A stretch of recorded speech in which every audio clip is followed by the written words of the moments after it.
Muy buenas. En la confluencia de 4 galaxias, marketing, datos, tecnología y derecho, hemos creado este espacio, donde entrevistaremos a DPOs, CMOs, CDOs y otras criaturas salvajes de procedencia dispar. Yo soy Sergio Maldonado y esto es Masters of Privacy en castellano.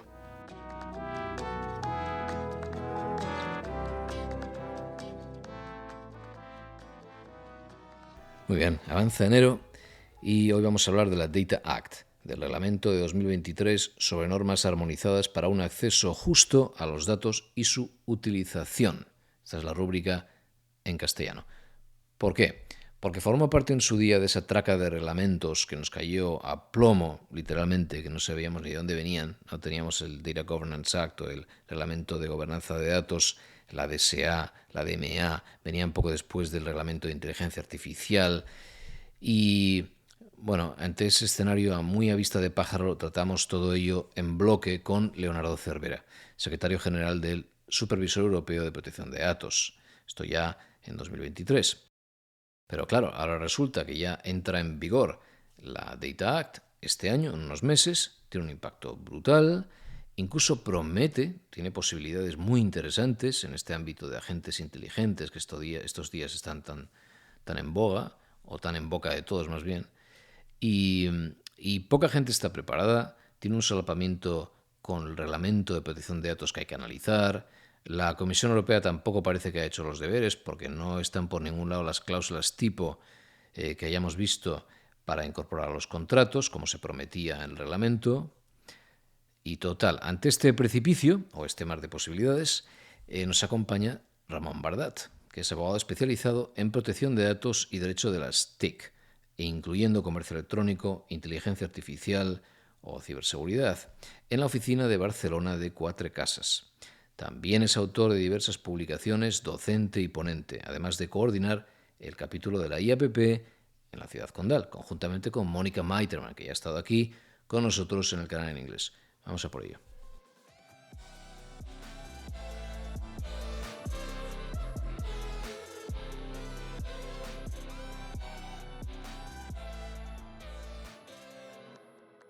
Ramón, gracias por venir. Muchas gracias a ti, Sergio, por invitarme y muy agradecido de estar aquí contigo y con mucha ilusión también de poder participar en el podcast. Fantástico, muy bien. Bueno, el Data Act, vale. La verdad es que yo también lo tenía un poco olvidado, ¿eh? En su día fue la novedad y como vino tantas cosas a la vez, porque vino paralelo al Data Governance Act, vino con la DMA, DSA también ahí a rebufo. Entonces, primero, ¿qué es lo más importante del Data Act y cuál es la fecha que más debemos tener presente? Muy bien, sí, sí, sí, como dices, es una normativa que parece que ha pasado bastante desapercibida, al menos estos los últimos meses. Muchas novedades también en materia de ciberseguridad. Tenemos todo un paquete de normativas importante que también ahora mismo se está hablando mucho de ellas. Y lo que no tenemos tan presente, o al menos a muchos se nos escapa, es que tenemos la Data Act, que entró en vigor el pasado 11 de enero del 24 y que será aplicable a partir del 12 de septiembre del 2025. Entonces, Ahí estamos a está. menos de un año de que empiece a resultar aplicable esta normativa que realmente introduce bastantes cambios relevantes. ¿Cuál es la lógica que hay detrás de todo esto? Pues básicamente lo que ve la Comisión Europea es que ha habido un cambio en la compra de muchos productos. Es decir, antes comprábamos un producto tradicional y yo recibía todos los componentes y accesorios de ese producto. ¿Qué pasa? Ahora mismo nos encontramos con un montón de dispositivos conectados, ¿no?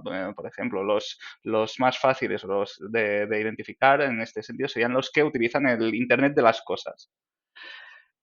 Todos estos dispositivos están generando muchísima información, muchísimos datos, que al final esto se lo queda el fabricante, sí, generalmente el fabricante del dispositivo.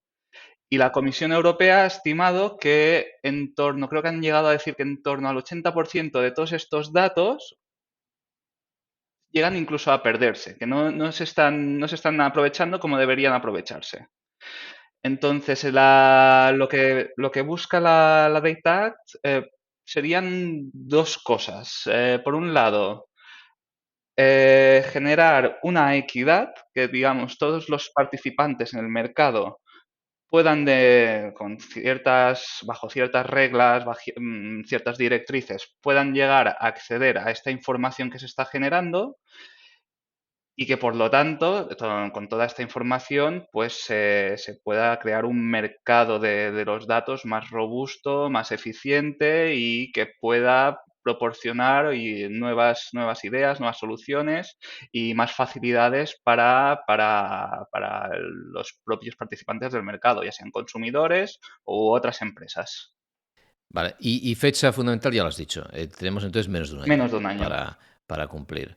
Y entonces este cumplimiento realmente significa, sobre todo, si lo entiendo bien, atañe para empezar a todos estos fabricantes de productos, como has dicho, Internet of Things, cualquier dispositivo conectado, que ahora todo está conectado al final, ¿no? Un frigorífico inteligente, una tostadora inteligente, todo tiene algún tipo de conexión para poder enchufarse a la casa inteligente, a las aplicaciones de Google Home, de Alexa, todo tiene algún tipo de, ¿no? O muchos dispositivos ahora se conectan a otros para poder automatizar y, ¿no? El Sonos conectándose al tocadiscos y estas cositas. Al final todo esto escupe unos datos que hasta ahora, como bien dices, se aprovechaba por parte del fabricante, en teoría, para mejorar el producto. Y entonces te empiezo a preguntar por el solapamiento con protección de datos, por ir a lo que más nos atañe. Hasta ahora, el umbral de qué es dato personal ya era bastante complicado. Y ya hemos tenido mucho debate con hasta dónde llevar Breyer, qué es anonimización. Pero ahora tenemos el problema de que el dato personal cada vez queda más claro, y esto lo hablaba hace poco en alguna entrevista, que ya no es una cosa que en su día pensábamos que era inmutable y que pertenece al individuo y que por tanto son propiedades tuyas que vas destilando y que vas aportando a medida que te conectas a diferentes sistemas en Internet y donde lo que pides es que te den tus datos porque son parte de ti y que la realidad es distinta. La realidad ahora no es así. Cada activo digital, cada dispositivo con el que interactúas, suelta una chispa en la interacción contigo. Por ejemplo, el frigorífico inteligente, cuando tocas la máquina de sacar agua, la fuerza con la que oprimas, el palo de golf inteligente, la fuerza con la que le des al swing. No lo sé, se me ocurre todo tipo de Sí, tonterías. sí, sí, es que es exactamente eso. Todo esto al final son diferentes propiedades de un dispositivo en el contacto con el individuo que podrían definir cómo somos cuando se van acumulando en el tiempo, pero que en principio más que nada definen el uso del artilugio, no a la persona. ¿Dónde pones el límite con el dato personal? Pues sí, es muy buena pregunta. Yo incluso, si te parece, antes de empezar a marcar límites entre lo que podemos considerar dato y no, incluso antes empezaría estableciendo o definiendo, explicando cuáles son las definiciones de la Data Act. Porque claro, Por favor. sí que por ejemplo, hablemos de lo que entiende la Data Act por dato. Y aquí ya sí que no es dato personal. Aquí cuando hablamos de datos, en la Data Act hablamos tanto de datos personales como, como datos no personales. Es decir, cuando la Data Act dice que el usuario debe tener acceso a los datos, serían ambas categorías, personales y no personales. Ese es el primer cambio y de los más relevantes. Luego también lo que dice es que el acceso, estos datos, deben incorporar no solo los datos en sí, sino también los metadatos que permitan la interpretación de estos datos. Entonces ya tenemos aquí incluso una subcategoría, para llamarlo de algún modo, a la que el usuario también debe poder tener acceso. Muy bien, vale. Entonces, por ejemplo, en un coche, en un Tesla o en un Rivian, en un coche eléctrico con mucho software encima, tienes el producto conectado, tienes un software que puede ser interoperable con el propio coche, con el software que ya lleva el coche de serie y que permite hacer ciertas cosas adicionales en el coche, conducir de una cierta manera o controlar limpiaparabrisas o cositas que puedan enchufarse a ello.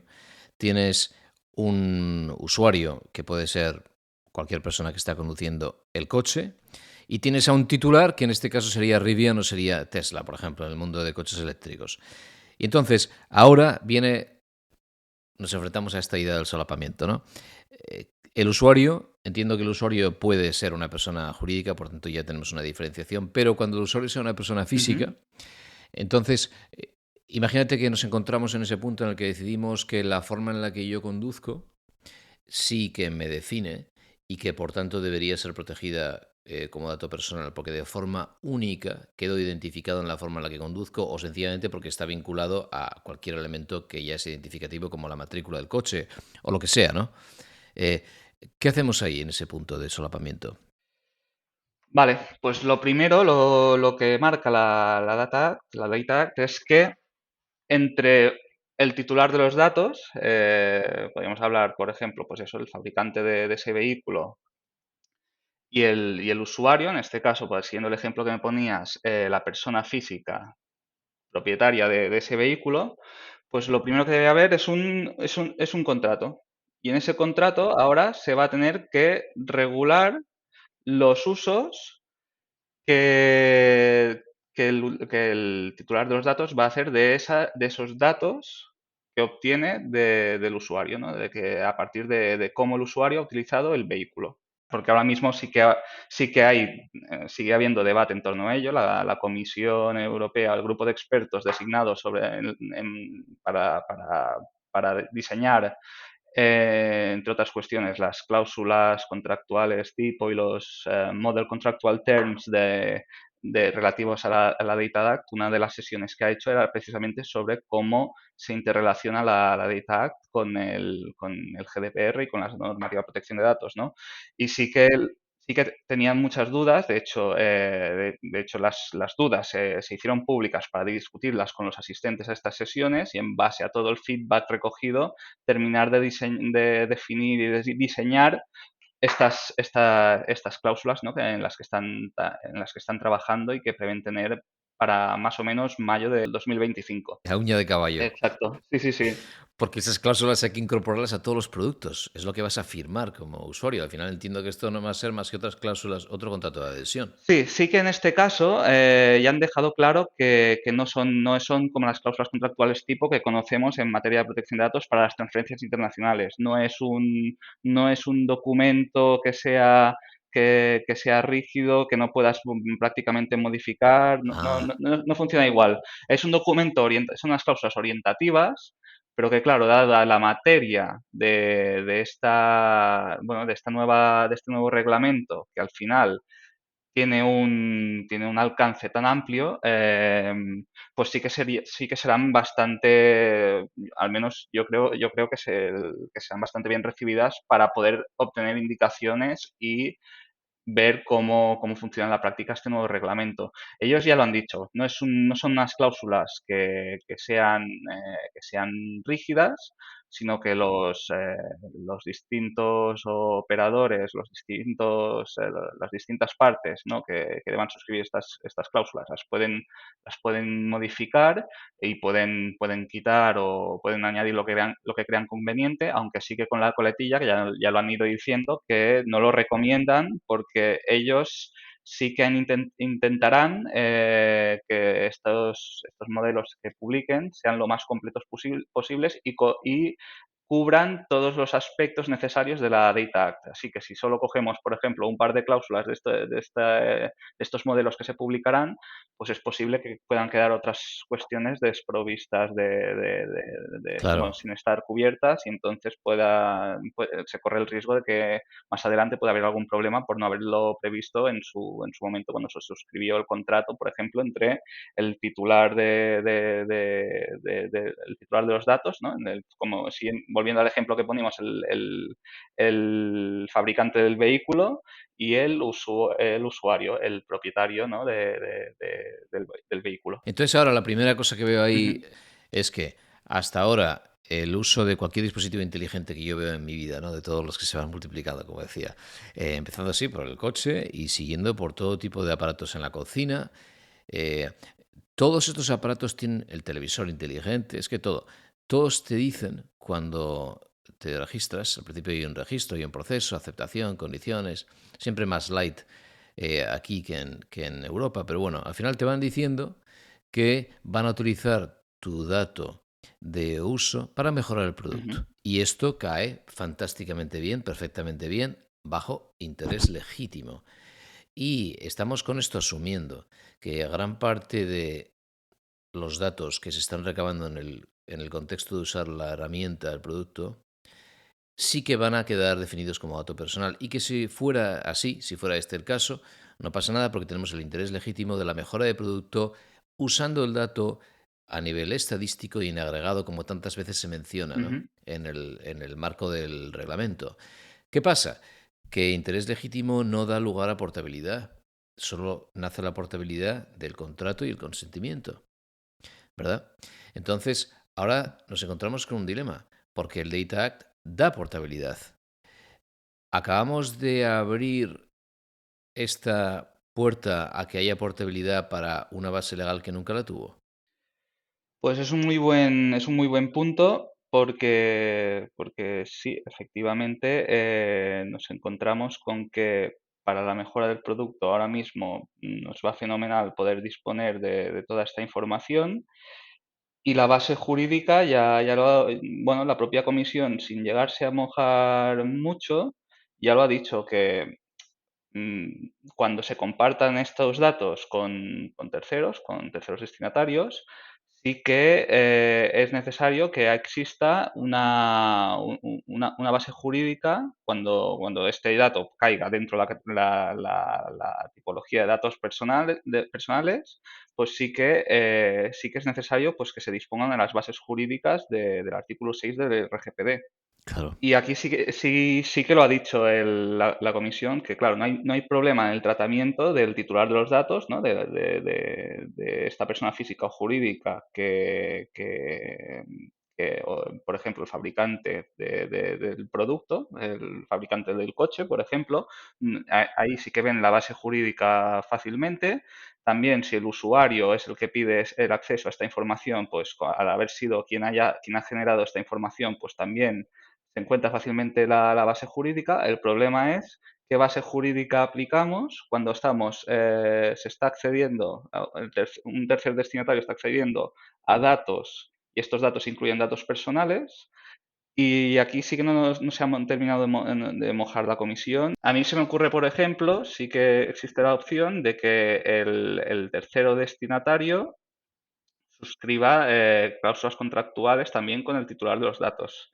Esta es una opción. Si entre el titular y el usuario han acordado la comunicación de los datos a un destinatario y el destinatario puede estar legitimado. Claro, si todo realmente que sea o no dato personal condiciona mucho todo, porque parece que si no lo es, estamos hablando casi de propiedad. Y esto es una cosa que sí me preocupa. Hay un elemento, siempre hemos dicho, no vamos a comoditizar, no vamos a poner un precio, no vamos a poner en el mercado un derecho fundamental. Y hasta ahora eso es una prerrogativa bastante clara del marco de la protección de datos. Cuando el dato no es personal, estamos hablando de propiedad, pues estamos hablando de que el titular va a ser avisado, se firma un contrato, hay un tercer destinatario. Si el destinatario lo es de dato personal, entonces, pues claro, puede haber, por ejemplo, un interés público, por ejemplo, las farolas inteligentes de una ciudad inteligente, lo que se llama ahora Smart Cities. Pues claro que el ayuntamiento va a decir que utiliza la base legal del interés público para recabar datos de un montón de dispositivos, aunque fueran incluso privados comprados por empresas específicas, por ejemplo, por restaurantes en la calle. El coche conectado tiene sentido que por interés público, a futuro, para optimizar el tráfico, incluso para optimizar el cumplimiento del marco legal en el contexto del tráfico, ¿no? Y las multas, que ahora es muy ineficiente, pues sencillamente se va accediendo a sistemas siempre y cuando ese dato no sea personal. Pero ¿qué pasa? Que hay un elemento de propiedad, incluso de propiedad intelectual, porque en la Unión Europea, y esto creo que por alguna lo mencionaba la Comisión, porque es un tema delicado, en la Unión Europea tenemos algo que no hay en Estados Unidos, y no sé en qué países más lo hay, que es esta idea de la protección del dato por el mero hecho de estar compilado, sino un elemento creativo, es decir, al margen del derecho de autor, así como en Estados Unidos se pasaron un poco de frenada con la patente, ¿no? Y hay patente de software y tal que no hay en Europa. En Europa hay protección de base de datos. Hay una directiva, ¿verdad? De protección de las bases de datos. Es decir, que protegemos el puro esfuerzo, el trabajo, había un concepto para esto, pero bueno, el esfuerzo, las horas puestas en compilar una base de datos que no tiene ninguna aportación creativa, eso está protegido en Europa.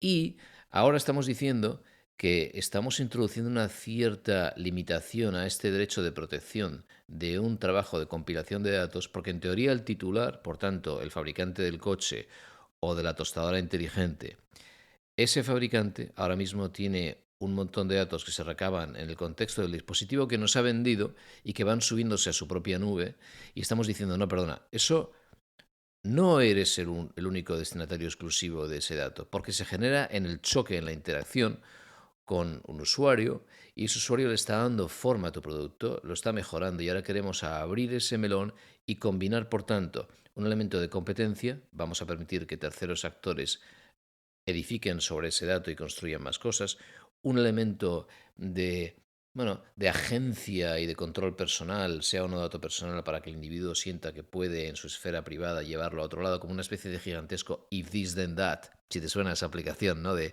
si esto pasa aquí o un Zapier, hazme esto. Y ya, luego te hago una pregunta sobre esto. Y por último, ese elemento de propiedad intelectual.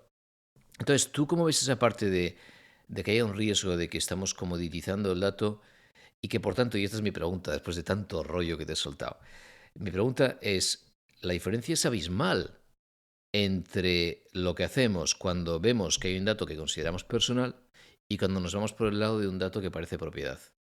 ¿Cómo lo ves?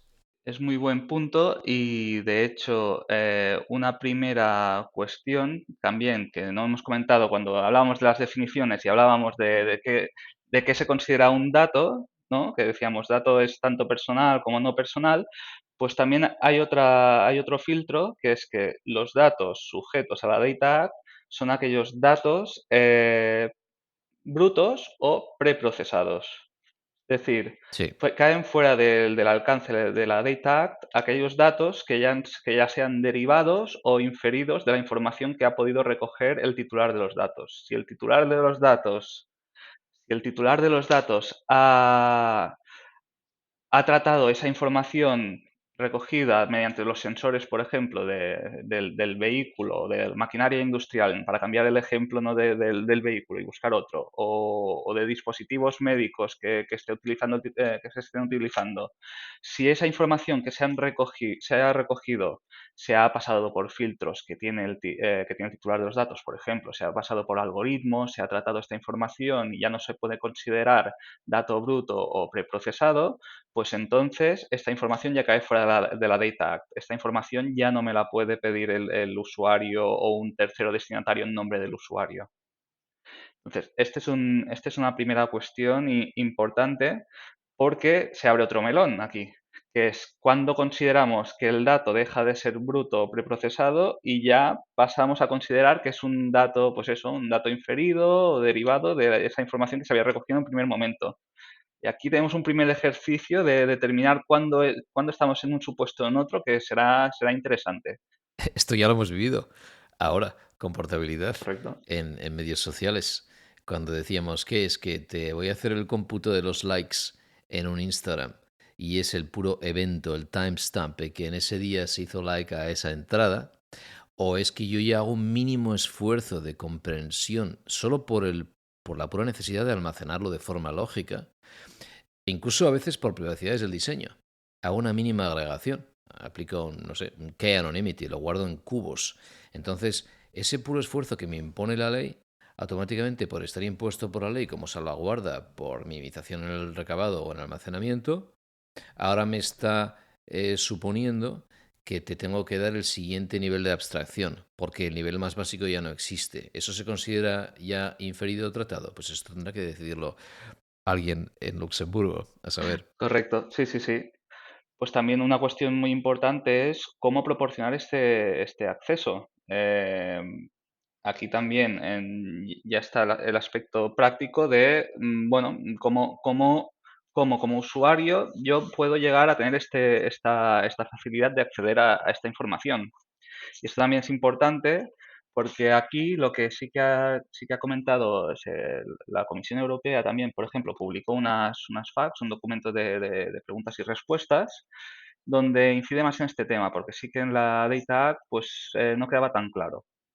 Entonces sí que ha dicho que este acceso a esta información, a estos datos, que recordemos, brutos o pretratados, puede ser de dos maneras. Se puede dar un acceso de forma directa o un acceso de forma indirecta. Un acceso de forma indirecta sería, por ejemplo, si pongamos que yo tengo, pues eso, lo que decíamos, un microondas, una nevera inteligente. Y esta nevera puedo controlarla a través de una aplicación. Pues el titular de los datos que ha desarrollado esta aplicación, pues ya ha previsto una interfaz, un apartado específico en esta aplicación donde yo pueda acceder a toda esta información. Esto sería un modo. Si no, también está el acceso indirecto. Proporcionar al usuario un modo de contacto con el titular de los datos, que le diga, oye, titular, quiero que me proporciones mi información derivada del uso de X dispositivo. Y ahí el titular le pasaría pues esta información, pero sí que en un formato que más o menos esté convenido, ¿no? Que sea pues eso, de lectura fácil. Que más o menos todo el mundo pueda tener acceso fácil a esta información. Sí, ahí se decía esto de machine readable, no sé qué, frente a interoperabilidad, que interoperabilidad completa es muy difícil porque tiene que haber un esquema compartido y tal. Pero entonces esto abre otra cosa muy interesante y es esta, y creo que por aquí hay una gran oportunidad. Hablaba hace poco con Jamie Smith acerca de esta idea de la identidad digital europea, también que tuvimos una entrevista aquí hace unos meses con Adrian Dirk sobre el EIDAS, bueno, el nuevo marco europeo de identidad digital y toda esta historia. Si ahora resolvemos la parte de identidad, con o sin blockchain, eso está en otro episodio. Pero si ahora lo resolvemos y tenemos estos agentes inteligentes, ahora que todo el mundo habla de agentes inteligentes, de que por fin se entiende que ya no era un tema de controlar tu dato, porque ni siquiera existe tu dato, porque no es ni tuyo, pero sí existe la idea de tener control sobre cómo un agente inteligente actúa en tu nombre e interactúa con todo aquello que te afecta. Esto sí que abre una posibilidad brutal y a lo mejor termina teniendo mucho más impacto que el Reglamento General de Protección de Datos. Y es que al abrirse todos estos espacios y estar impuesto que a todos ellos me puedo acercar, con independencia de que el dato sea personal o no, primero esta prueba de futuro, porque la idea de anonimización cada vez es más compleja. Y sin embargo aquí podemos decir, yo puedo a un sistema, a un agente inteligente personal, pedirle que empiece a utilizar los datos de las plataformas con las que interactúo, de nuevo, casa inteligente, coche inteligente, en el trabajo, decías, dispositivos médicos, efectivamente, todos los mecanismos, la cama inteligente, es que todo el mundo tiene algo ahora para todo, ¿no? Entonces, todo esto, si yo puedo a mi agente inteligente decirle, espera, en vez de integrarlo todo alrededor de una plataforma centralizada, que es eso, Google Home o Apple Health, ¿no? Que tiene que imponerme su criterio de lo que piensa Apple, que es salutífero. ¿Por qué no poder yo crear un agente inteligente y que gracias a esta apertura va a imponer a Apple que escupa y que permanezca disponible el dato de un Apple Health, a Oura, el anillo, que me dé el dato del anillo, lo deje por ahí para que lo pueda utilizar y que yo esto ya pueda irme a otro sitio y aprovechar esta información con un agente que actúa en mi nombre. Un poco futurista, ¿eh? Pero la idea es que ahí sí que veo una posibilidad brutal, no tanto en el ámbito de la competencia, como digo, porque está dando del individuo, sino en el ámbito de los agentes inteligentes y la pura conveniencia en la vida cotidiana. Sí que es una visión un tanto futurista, sí que sería muy práctica, al menos ya también de cara, sobre todo al usuario final, pero sí que la propia Data Act sí que establece ciertas barreras. Por ejemplo, yo sí estoy recogiendo esta información de los usuarios y ahora pues me viene una gente que quiere desarrollar esta plataforma centralizada, ¿no? Que estamos comentando. Claro, seguramente caigamos en el supuesto en el que estemos en una relación titular y un tercero destinatario. Entonces, lo que dice aquí la Data Act es que entre titulares y terceros destinatarios lo que debe haber bueno, deben acordar los términos en los que se facilita esta información, estos datos de los usuarios. Y cuestión importante es que entre titular de los datos y tercero destinatario, lo que sí que se puede, lo que sí que existe la posibilidad de acordar es una compensación por el hecho de facilitar esta información al tercero destinatario. No, en este caso sería yo el destinatario, Vale, ¿sabes? No, ni siquiera hay un tercero, porque sería mi cartera descentralizada, ya me pongo ya en el extremo de descentralización total. Por ejemplo, esto que mencionaba en otra entrevista de vale, Icebreaker. Entonces yo puedo tener mi cuenta como si tuvieras una cartera en Ethereum con cosas montadas encima de ello. Está bajo mi esfera privada. Entonces yo lo controlo y soy yo el que le pido a Apple. Aunque entiendo lo que dices ahora y me gusta la idea de ir por ahí también, ¿eh? Si entra un tercer actor que me ha convencido a mí para llevarme el dato de Apple a ese espacio y aprovecharlo, dado que la empresa que, oye, se ha trabajado la forma de recabar el dato, ¿verdad? El esquema en el que se produce, etcétera, que haya una compensación económica. Y eso se puede meter, entiendo, en el contrato entonces de salida hacia el destinatario. claro, hacia el destinatario sí, sí que está prevista esta compensación. El titular, entre el titular de datos y el usuario, no habría esta posibilidad de compensación. Lo que sí que se puede acordar es la posibilidad de que el usuario luego comparta la información que Apple o que cualquier otro titular de los datos le proporciona al usuario. Es decir, a lo mejor se puede acordar que, oye, usuario, esta información no la puedes pasar a terceros o solo puedes pasar a determinados terceros. No te estoy pidiendo compensación, pero sí que te estoy limitando la posibilidad de compartir esta información con terceros. Existe la posibilidad de que el titular se oponga si ve que esta información se comparte para desarrollar productos conectados que compitan con los que está fabricando el titular de los datos. Otra cuestión es diferente, es que esta información que se comparte no sea para productos conectados, sino para servicios relacionados. Los servicios relacionados que complementen este producto conectado del titular de los datos, pues no hay problema, no existe una competencia directa, ¿no? en desarrollar estos servicios. Entonces sí que hay que diferenciar estas dos cuestiones. Si compartimos la información para un producto o para un servicio relacionado. El primero, pues existirá problemas, para el segundo no habrá problema. Y luego está esta cuestión, y luego está la cuestión esta, ¿no? Que decíamos que el usuario no tiene por qué pagar una compensación, pero sí que el titular puede limitarle, ¿no? La compartición de estos datos con terceros. Y si hay un tercero que quiere acceder a esta información directamente y que directamente se proporcione el titular, pues este tercero deberá contar con la autorización del usuario, por un lado, y luego el titular al tercero sí que le puede exigir una compensación. Muy bien, tiene mucho sentido, Ramón, súper claro, muy bien. O sea, competencia horizontal, hay un evento de propiedad intelectual incluso, por lo que decíamos, incluso no solo por el puro output, que sería lo más parecido a la protección de base de datos, sino porque se destila a través del output la forma que tiene el propio producto y por detrás cómo está generado y cómo está configurado, cómo está definido, con lo cual eso lo evitamos y sin embargo la integración vertical y construir servicios encima con o sin un pago tiene sentido. Vale, última pregunta entonces. ¿Cuál es la interacción entre el Data Act y el reglamento de gobernanza de datos? Sí, vale. El reglamento de gobernanza de datos sí que ya va más a un plano más institucional. Es decir, aquí sí que vemos más, en la Data Act, vemos una relación más con el mercado, consumidores, empresas privadas. Cuando hablamos del reglamento de gobernanza de datos, sí que ya nos movemos en un plano más institucional, que es, y también, por un lado, se habla mucho más del tema de las administraciones públicas y de cómo gestionan toda esta información las administraciones públicas, y también la Data Governance Act lo que hace es diseñar todo un entorno para la utilización de todos estos datos, toda esta información, ¿no? que puede haber dentro del mercado.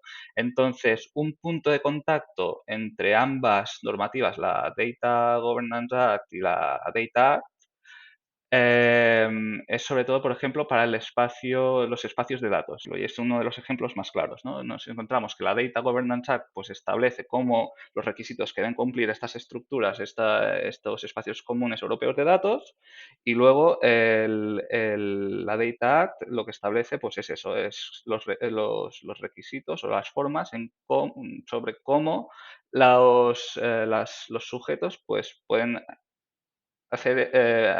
compartir, ¿no?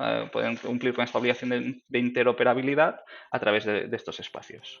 Estupendo, Ramón. Muchas gracias. Muy bien, pues muchas gracias a ti, Sergio.